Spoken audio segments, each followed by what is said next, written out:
அனைவருக்கும் வணக்கம். சமயபுரம் கோவிலுக்கு நம்ம போனோம்னா, எதையெல்லாம் நம்ம செய்யலாம், எதை நம்ம செய்யக்கூடாதுங்கிறத உங்ககிட்ட சில வார்த்தைகள் பேசலான்ட்டு இருக்கிறேங்க. கோவிலுக்கு போறோம். நான் நம்ம இஷ்டம். அதாவது அங்க போனோம்னா, இந்த மாதிரி ஒரு சிலர் கைய ஏந்தி மடியில ஒரு குழந்தைய வச்சுக்கிட்டு போறவங்க, வரவங்க கிட்ட பிச்சை கேட்குறாங்க. இது தவறா, தவறு இல்லையாங்கிறது அடுத்த விஷயம். இந்த மாரி உழைக்காம மத்தவங்ககிட்ட கை ஏந்துறவங்களுக்கு நம்ம பிச்சை கண்டிப்பா போடக்கூடாதுங்க. நம்ம ஒரு சிலர் 5ஓ, 10ஓ, 50ஓ இத குடுக்குறாங்க இல்லையா? அதனால தான் இவங்க என்ன பண்றாங்க, எந்த வேலையும் செய்யாம போறவங்கள தொரத்தி, தொரத்தி ஐயா, அம்மா, அம்மான்னு கெஞ்சிக்கிட்டே போய்கிட்டு இருக்கிறாங்க. நம்ம போட்டு இவங்கள என்கரேஜ் பண்ணக்கூடாது.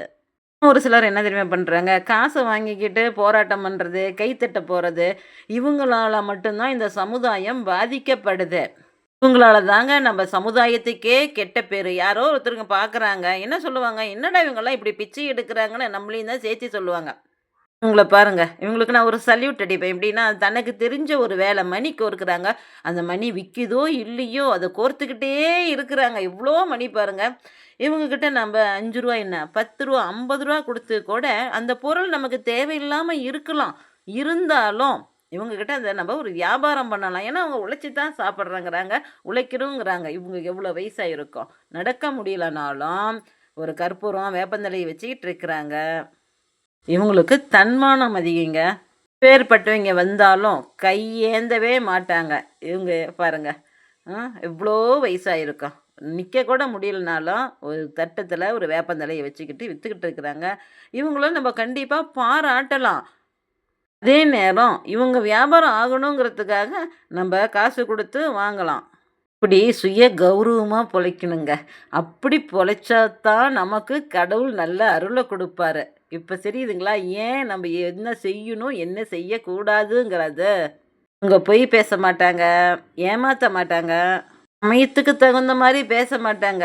அதனால தான் கடவுள் நம்ம முன்னாடி நம்ம சாமி கும்பிட்டுட்டு வெளிய வரக்குள்ள இந்த மாரி காட்சிகள்லாம் தராரோ, காட்டுறாங்களோ என்னமோ தெரியல.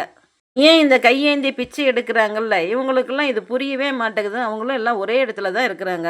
அப்புறங்க இந்த சமயபுரத்து கோவில்ல இன்னும் மட்டும் இல்ல, மற்ற எல்லா கோவில்லையும் போனோம்னா, ஸ்நாக்ஸோ ஏதோ வாங்கி சாப்பிட்றாங்க. தவறு இல்ல. ஏன்னா எல்லாருக்கும் 3 நேரமும் பசிக்கும். ஆனா சாப்பிட்டுட்டு அந்த இடத்துலயே குப்பைய போடக்கூடாது. சொல்லலாம், நாங்கலாம் குப்பை போடலையேன்னு. குப்பை போடாம இருந்தா ஏங்க ஒரு 4 பேர் கிளீன் பண்ணிக்கிட்டே இருக்கிறாங்க? சமயபுரத்து கோவில்ல இன்னொரு வேதனையான விஷயம் என்னன்னா, ரூ. 500 டிக்கெட் குடுத்துட்டு போறவங்க கருவறைக்கு பக்கத்துல போறாங்க. ரூ. 100 அதுக்கு அடுத்த லைனு. ஃப்ரீயா போறவங்க இன்னும் முன்னாடியே வந்துடுறாங்க.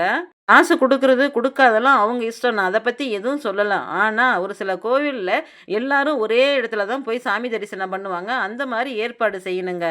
ரூ. 200 குடுக்குறவங்கள 10 நிமிஷம் நிக்க வைக்கிறாங்க. ஃப்ரீயா போறவங்கள உடனே தள்ளிடுறாங்க. இது மாறணும். நன்றி.